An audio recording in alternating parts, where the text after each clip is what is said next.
The Life of Agis, by Plutarch. If you are returning to the Classic Masterworks channel, welcome back. If you are new, please don't forget to like and subscribe and hit the bell notification so that you will be made aware of our latest content. And now, on with the story. Many writers have very naturally conceived that the myth of Ixion, who is fabled to have embraced a cloud instead of Hera, and so to have begotten the centaurs, is really typical of ambitious men, for, although they aim at obtaining glory, and set before themselves a lofty ideal of virtue, yet they never succeed in producing any very distinct result, because all their actions are colored by various human passions and prejudices, just as the herdsmen with their flocks say in Sophocles' play, "We needs must serve them, though their lords we be, and to their mute commands obedience pay." These verses really represent the state of those who, in order to obtain the empty title of statesmen and popular leaders, govern a country by following the caprices and impulses of the people. Just as the men stationed in the bows of a ship see what is coming before the steersman, but yet look up to them as their chiefs and execute their orders, so they who govern with a view solely to their own popularity, although they may be called rulers, are, in truth, nothing more than slaves of the people. An absolutely perfect man would not even wish for popularity, except so far as it enabled him to take part in politics, and caused him to be trusted by the people. Yet a young and ambitious man must be excused if he feels pride in the glory and reputation which he gains by brilliant exploits. For, as Theophrastus says, the virtue which buds and sprouts in youthful minds is confirmed by praise, and the high spirit thus formed leads it to attempt greater things. On the other hand, an excessive love of praise is dangerous in all cases, but, in statesmen, utterly ruinous, for when it takes hold of men in the possession of great power it drives them to commit acts of sheer madness, because they forget that honorable conduct must increase their popularity, and think that any measure that increases their popularity must necessarily be a good one. We ought to tell the people that they cannot have the same man to lead them and to follow them, just as Phocion is said to have replied to Antipater, when he demanded some disgraceful service from him, "I cannot be Antipater's friend and his toady at the same time." One might also quote the fable of the serpent's tail which murmured against the head and desired sometimes to take the lead, and not always follow the head, but which when allowed to lead the way took the wrong path and caused the head to be miserably crushed, because it allowed itself to be guided by that which could neither see nor hear. This has been the fate of many of those politicians who court the favor of the people, for, after they have once shared the blind impulses, they lose the power of checking their folly, and of restoring good discipline and order.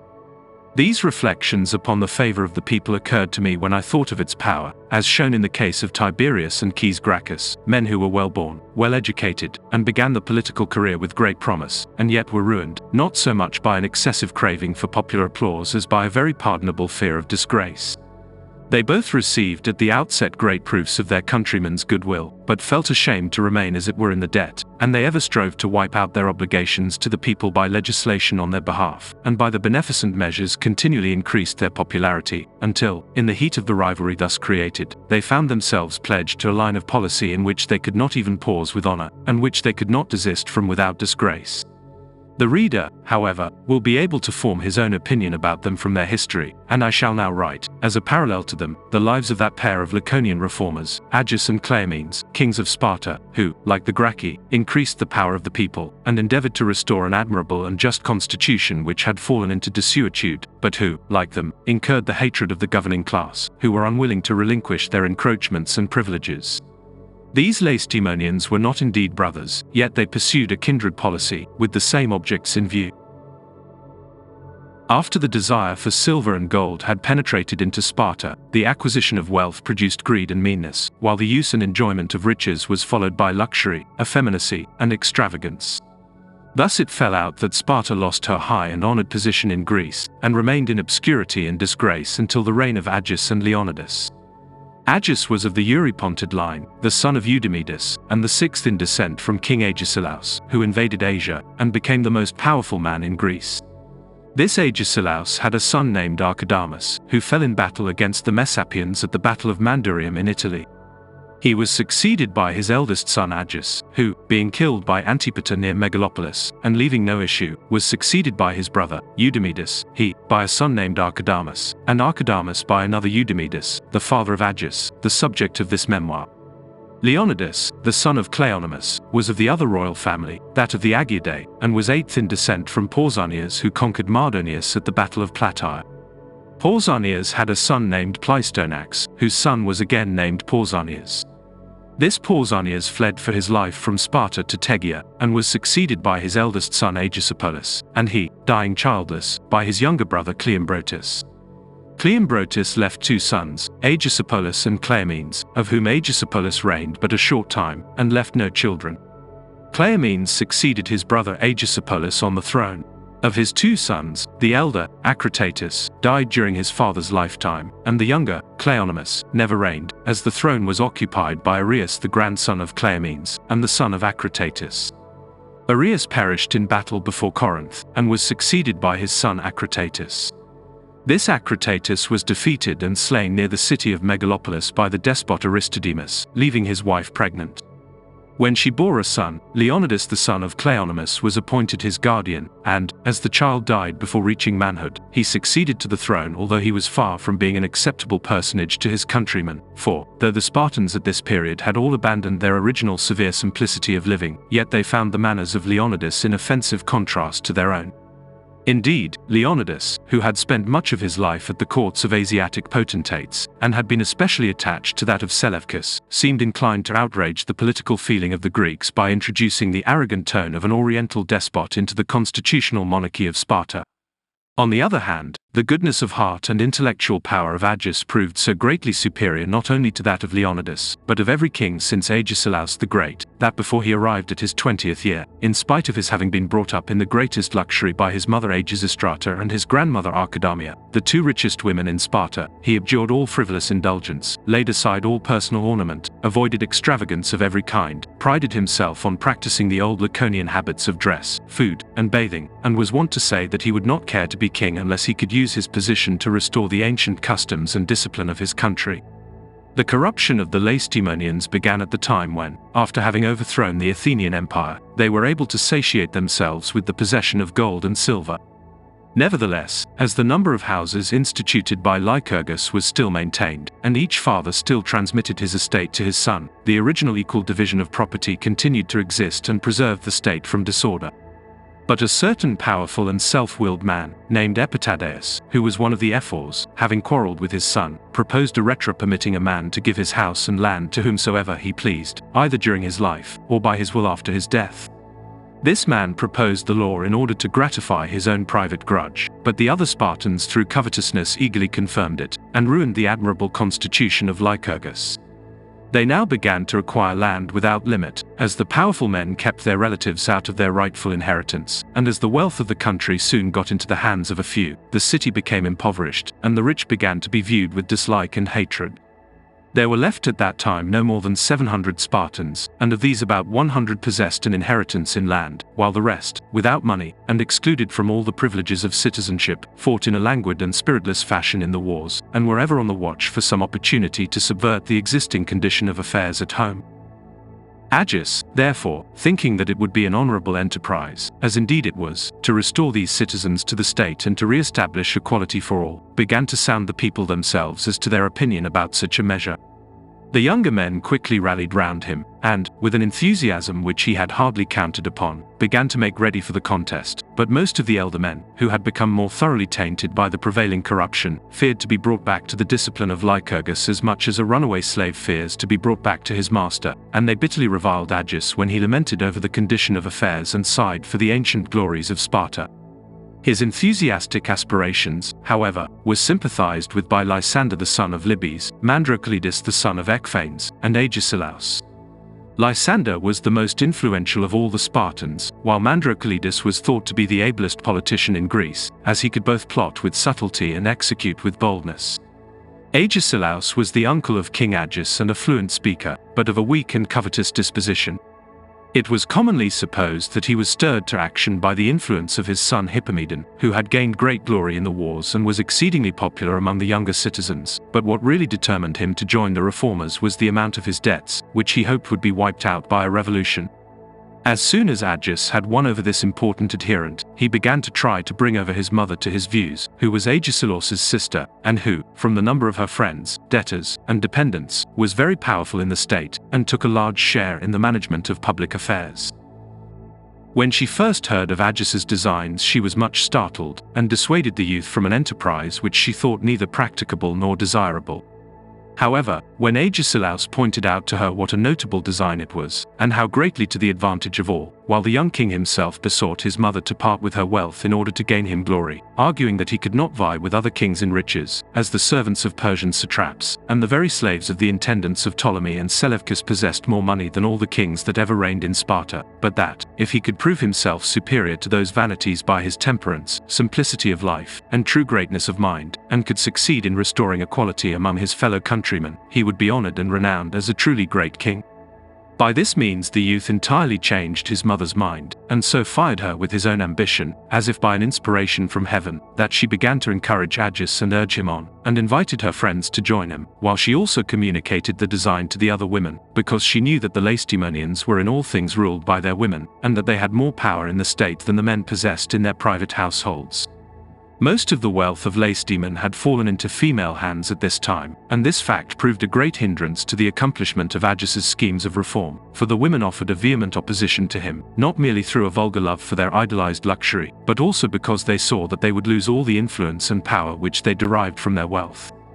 They betook themselves to Leonidas, and besought him, as being the elder man, to restrain Agis, and check the development of his designs.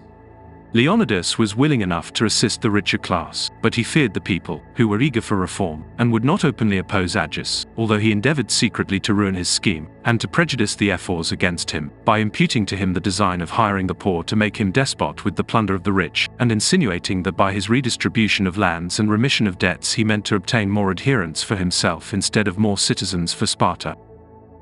In spite of all this, Agis contrived to get Lysander appointed one of the ephors, and immediately brought him to propose a rhetra before the Gerisha, or Senate, the main points of which were that all debts should be cancelled, that the land should be divided, that between the valley of Pellene and Mount Taygetus, Melee, and Selasia into 4,500 lots, and the outlying districts into 15,000, that the latter districts should be distributed among the perioeci of military age, and the former among the pure Spartans, that the number of these should be made up by an extension of the franchise to perioeci or even foreigners of free birth, liberal education, and fitting personal qualifications, and that these citizens should be divided into 15 companies, some of 400, and some of 200, for the public meals, and should conform in every respect to the discipline of their forefathers. When this rhetra was proposed, as the Senate could not agree whether it should become law, Lysander convoked a popular assembly and himself addressed the people. Mandrocalides and Agesilaus also besought them not to allow a few selfish voluptuaries to destroy the glorious name of Sparta, but to remember the ancient oracles, warning him against the sin of covetousness, which would prove the ruin of Sparta, and also of the responses which they had recently received from the oracle of Pasiphae. The temple and oracle of Pasiphae at Thalami was of peculiar sanctity. Pasiphae is said by some writers to have been one of the daughters of Atlas, and to have become the mother of Ammon by Zeus, while others say that Cassandra the daughter of Priam died there, and was called Pasiphae because her prophecies were plain to all men.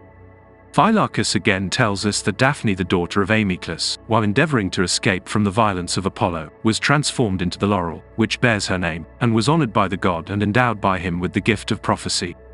Be this as it may, the oracular responses which were brought from this shrine bade the Spartans all become equal according as Lycurgus had originally ordained. After these speeches had been delivered, King Agis himself came forward, and, after a few introductory words, said that he was giving the strongest possible pledges of his loyalty to the new constitution, for he declared his intention of surrendering to the state, before anyone else, his own property, consisting of a vast extent of land, both arable and pasture, besides 6,000 talents of money, and he assured the people that his mother and her friends, the richest people in Sparta, would do the same. The people were astounded at the magnanimity of the youth, and were filled with joy, thinking that at last, after an interval of 300 years, there had appeared a king worthy of Sparta. Leonidas, on the other hand, opposed him as vigorously as he could, reflecting that he would be forced to follow his example, and divest himself of all his property, and that Agis, not he, would get the credit of the act. He therefore inquired of Agis whether he thought Lycurgus to have been a just and well-meaning man. Receiving an affirmative reply, he again demanded, where, then, do we find that Lycurgus approved of the cancelling of debts, or of the admission of foreigners to the franchise, seeing that he did not think that the state could prosper without a periodical expulsion of foreigners? To this Agis answered, that it was not to be wondered at if Leonidas, who had lived in a foreign country, and had a family by the daughter of a Persian satrap, should be ignorant that Lycurgus, together with coined money, had banished borrowing and lending from Sparta, and that he had no hatred for foreigners, but only for those whose profession and mode of life made him unfit to associate with his countrymen. These men Lycurgus expelled, not from any hatred of their persons, but because he feared that their manners and habits would infect the citizens with a love of luxury, effeminacy, and avarice. Terpander, Thales, and Pherecydes were all foreigners, but, since they sang and taught what Lycurgus approved, they lived in Sparta, and were treated with a special honor. "Do you," asked he, "praise Ecpripus, who when Ephor cut off with a hatchet the 2 additional strings which Phrynis the musician had added to the original 7 strings of the lyre, and those who cut the same strings off the harp of Timotheus, and yet do you blame us when we are endeavoring to get rid of luxury, extravagance, and frivolity, just as if those great men did not merely mean thereby to guard against vain refinements of music, which would lead to the introduction of extravagant and licentious manners, and cause the city to be at discord and variance with itself?" After this the people espoused the cause of Agis, while the rich begged Leonidas not to desert them, and by their entreaties prevailed upon the senators, who had the power of originating all laws, to throw out the rhetora by a majority of only 1 vote. Lysander, who was still one of the ephors, now proceeded to attack Leonidas, by means of a certain ancient law, which forbade any descendant of Heracles to beget children by a foreign wife, and which bade the Spartans put to death any citizen who left his country to dwell in a foreign land. He instructed his adherents to revive the memory of this law, and threaten Leonidas with its penalties, while he himself with the other ephors watched for the sign from heaven. This ceremony is conducted as follows. Every 9th year the ephors choose a clear moonless night, and sit in silence watching the heavens. If a star shoots across the sky, they conclude that the kings must have committed some act of impiety, and they suspend them from their office, until they were absolved by a favorable oracle from Delphi or Olympia. Lysander now declared that he had beheld this sign, and impeached Leonidas, bringing forward witnesses to prove that he had 2 children born to him by an Asiatic wife, the daughter of one of the lieutenants of Seleucus, and that having quarreled with his wife and become hated by her he had unexpectedly returned home, and in default of a direct heir, had succeeded to the throne. At the same time Lysander urged Cleombrotus, the son-in-law of Leonidas, who was also of the royal family, to claim the throne for himself. Leonidas, terrified at this, took sanctuary in the temple of Athena of the Brazen House, and was joined there by his daughter, who left her husband Cleombrotus. When the trial came on, Leonidas did not appear in court, he was removed from the throne, and Cleombrotus was appointed in his stead. At this crisis Lysander was forced to lay down his office, as the year for which he had been elected had expired. The ephors at once took Leonidas under their protection, restored him to the throne, and impeached Lysander and Mandrocletus as the authors of illegal measures in the cancelling of debts and the redistribution of the land. As these men were now in danger of their lives, they prevailed upon the 2 kings to act together and overrule the decision of the ephors, for this, they declared, was the ancient rule of the constitution, that if the kings were at variance, the ephors were entitled to support the one whom they judged to be in the right against the other, but their function was merely to act as arbitrators and judges between the kings when they disagreed, and not to interfere with them when they were of one mind. Both the kings agreed to act upon this advice, and came with their friends into the assembly, turned the ephors out of their chairs of office, and elected others in their room, one of whom was Agesilaus. They now armed many of the younger citizens, released the prisoners, and terrified their opponents by threatening a general massacre. No one, however, was killed by them, for although Agesilaus desired to kill Leonidas, and when he withdrew from Sparta to Tegea, sent men to waylay and murder him on the road, Agis, hearing of his intention, sent others on whom he could rely, who escorted Leonidas safely as far as Tegea. Thus far all had gone well, and no one remained to hinder the accomplishment of the reforms, but now Agesilaus alone upset and ruined the whole of this noble and truly Spartan scheme by his detestable vice of covetousness. He possessed a large quantity of the best land in the country, and also owed a great sum of money, and as he desired neither to pay his debts nor to part with his land, he persuaded Agis that it would be too revolutionary a proceeding to carry both measures at once, and that, if the moneyed class were first propitiated by the cancelling of debts, they would afterwards be inclined to submit quietly to the redistribution of lands. Lysander and the rest were deceived by Agesilaus into consenting to this, and they brought all the written securities for money which had been given by debtors, which are called by them claria, into the marketplace, collected them into one heap, and burned them. As the flames rose up, the rich and those who had lent money went away in great distress, but Agesilaus, as if exulting at their misfortune, declared that he had never seen a brighter blaze or a purer fire.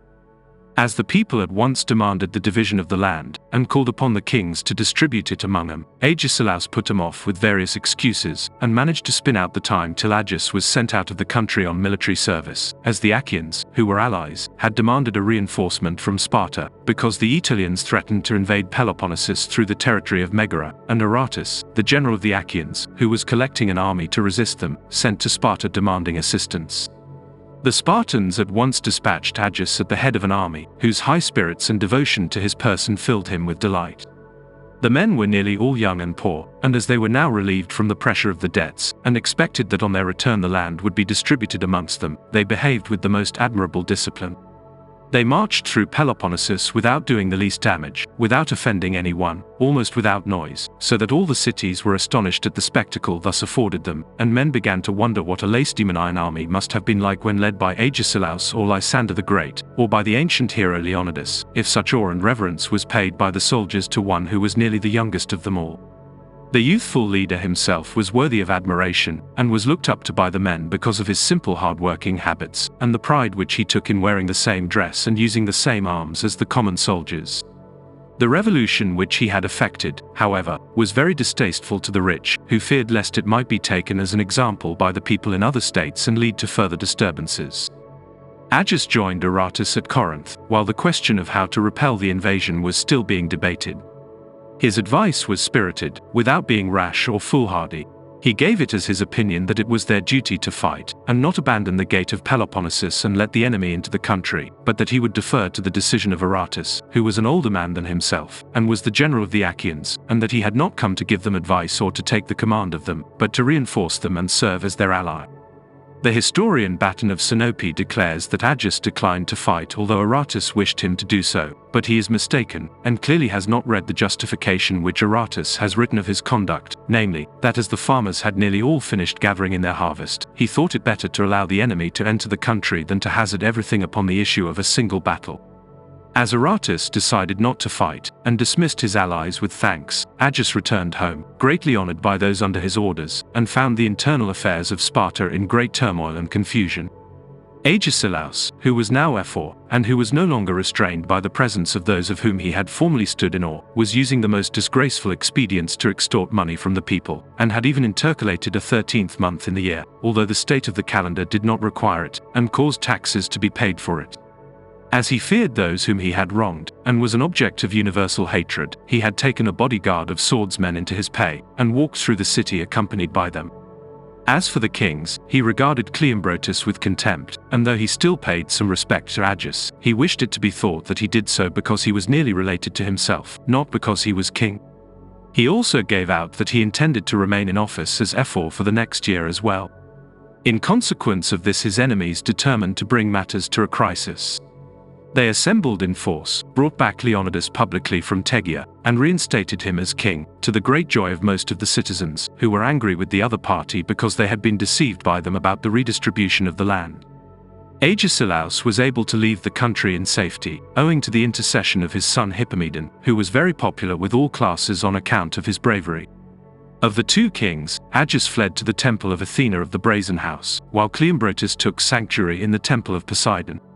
It appeared that Leonidas hated Cleombrotus most of the two, for he passed by Agis, but marched in pursuit of Cleombrotus with an armed force, and angrily reproached him that being his own son-in-law he had conspired against him, dethroned him, and driven him into exile. Cleombrotus could find nothing to say in his defense, and sat silent and helpless, but Chilonis, the daughter of Leonidas, who formerly had taken offense at her father's injurious treatment, and when Cleombrotus usurped the throne had left him, and showed her sympathy with Leonidas in his misfortune by accompanying him in the temple where he took sanctuary, and after he left the country by mourning for him and remaining at variance with her husband Cleombrotus, now changed sides with his changing fortunes, and appeared sitting by her husband's side as a suppliant to the god with him, with her arms cast round him, and her two children on each side of her. All stood amazed and were moved to tears by her noble and affectionate conduct, and she, pointing to her mean dress and disheveled hair, said, "Father, I have not adopted this posture and this dress out of pity for Cleombrotus, but I have so long been in mourning for your misfortunes and your banishment that it has become customary with me. Am I now to remain in mourning while you are victorious and reign in Sparta, or am I to dress myself in fine clothes as becomes a princess, while I see my husband murdered by your hand? Unless he can move you to compassion, and obtain your pity by the tears of his wife and children, he will suffer a more terrible penalty for his misconduct than you wish to impose, by seeing me his dearest wife die before him. For how can I endure to live among other women, if I prove unable to move either my husband or my father to compassion? Both as a wife and as a daughter I have been fated to suffer with my own kin and to be despised with them. If there is anything which can be urged on behalf of my husband's conduct, I have made it impossible to plead it for him by the part which I have taken in protesting against his conduct to you, but you yourself suggest a sufficient apology for his crime, by showing that you think royalty so great and precious a thing, that to obtain it you are willing to murder your son-in-law and neglect your own child." Chilonis, after speaking thus, nestled her face against that of her husband, and glanced round at the spectators with red and tearful eyes.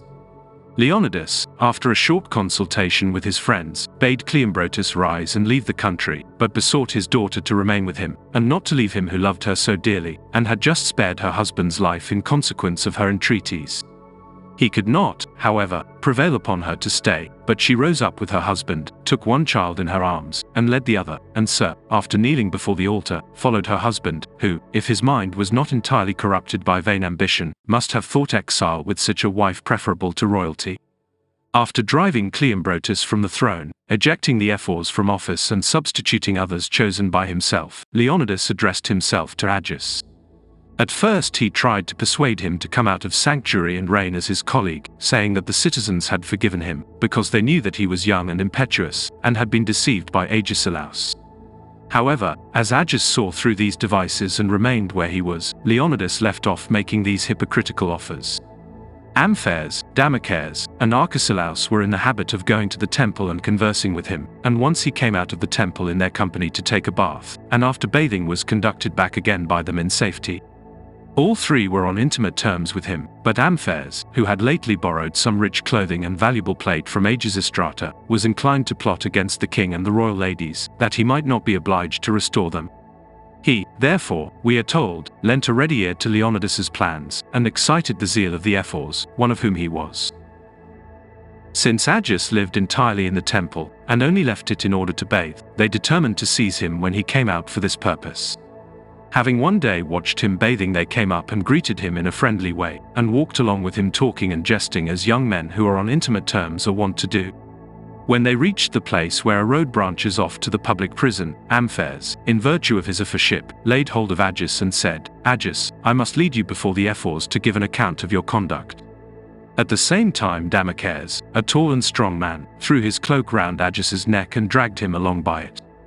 Others now appeared by previous arrangement, and pushed him from behind, and as no one came to help him, he was forced into the prison.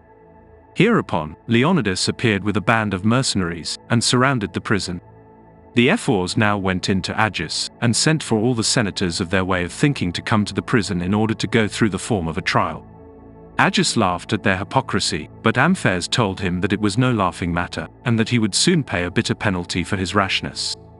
Another of the ephors, wishing to offer a means of escape to Agis, inquired of him whether he had acted on his own responsibility, or had been compelled to do so by Agesilaus and Lysander.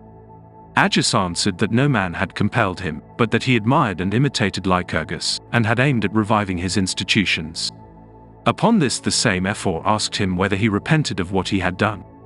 When the brave youth answered that he never would repent of his glorious designs, whatever tortures he might have to suffer for them, the assembly at once condemned him to death, and bade the prison officials at once remove him to the place called Decas, which is a part of the prison in which criminals are strangled.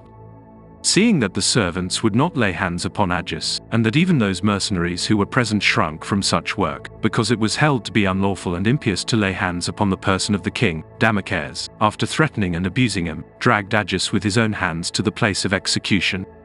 Many of the citizens had by this time heard of his arrest, and many men had assembled with torches in their hands and were clamoring at the gate of the prison. The mother and grandmother of Agis were also present, and loudly demanded that the king of Sparta should have a fair trial in the presence of his countrymen. For this reason they were then hurried on the execution, as they feared that if a larger crowd collected, Agis would be rescued during the night. While Agis was being led to execution, he saw one of the servants of the prison weeping and in great distress. "My man," said he, "do not weep for me, for I am a better man than those who are murdering me in this cruel and illegal fashion." With these words he, of his own accord, put the noose round his neck. Meanwhile Amphias proceeded to the prison gate. Here Agesilaus fell at his feet, believing him still to be her friend. Amphias raised her, saying that Agis would suffer no violent treatment, and bade her, if she wished, go in and see her son. As she asked to be accompanied by her mother, Amphias said that there was no objection to that, and after receiving them both within the walls, ordered the prison gates to be closed. He first sent Archidamia, who was now very old, and greatly respected by her countrywomen, to the place of execution, and when she was dead, bade Agesilaus enter. When she saw the corpse of her son lying on the ground, and her mother hanging by a halter, she herself assisted the servants to take her down, laid her body beside that of Agis, and arranged and covered up the two corpses. She then knelt and kissed the face of her son, saying, "My child, thy great piety, goodness, and clemency has brought thee in us to this death." Upon this Amphias, who was watching and listening at the door, came into the room, and said angrily to Agesilaus, "If you approve of your son's deeds, you shall suffer with him." At these words Agesilaus rose and offered her neck to the halter, saying, "I only pray that this may be for the good of Sparta." When the sad news was known throughout the city, and the three corpses brought out of the prison, the terror which was inspired did not prevent the citizens from manifesting their sorrow at the deed, and their hatred of Leonidas and Amphias. No such wicked or cruel deed, they declared, had been committed in Sparta since the Dorians settled in Peloponnesus. The very enemies of the Lacedaemonians generally seemed unwilling to lay violent hands on their kings when they met them in battle, and turned aside through reverence of their exalted position. For this reason, in all the battles which the Lacedaemonians had fought against the Greeks before the era of Philip of Macedon, only one king, Cleombrotus, had fallen on the field of Leuctra, for though the Messenians averred that Theopompus, a king of Lacedaemon, was slain by Aristomenes, the Lacedaemonians deny it, and say that he was only wounded. This matter is doubtful, but Agis was the first king who was put to death by the ephors in Lacedaemon, because he had conceived a noble design and one which was worthy of Sparta. He was of an age when men's shortcomings deserved to be pardoned, and deserves to be blamed by his friends more than by his enemies, because with an ill-judged clemency he spared the life of Leonidas, and trusted in the professions of the rest of his political enemies. Thank you for watching. We hope you will join us again for more, here at the Classic Masterworks channel.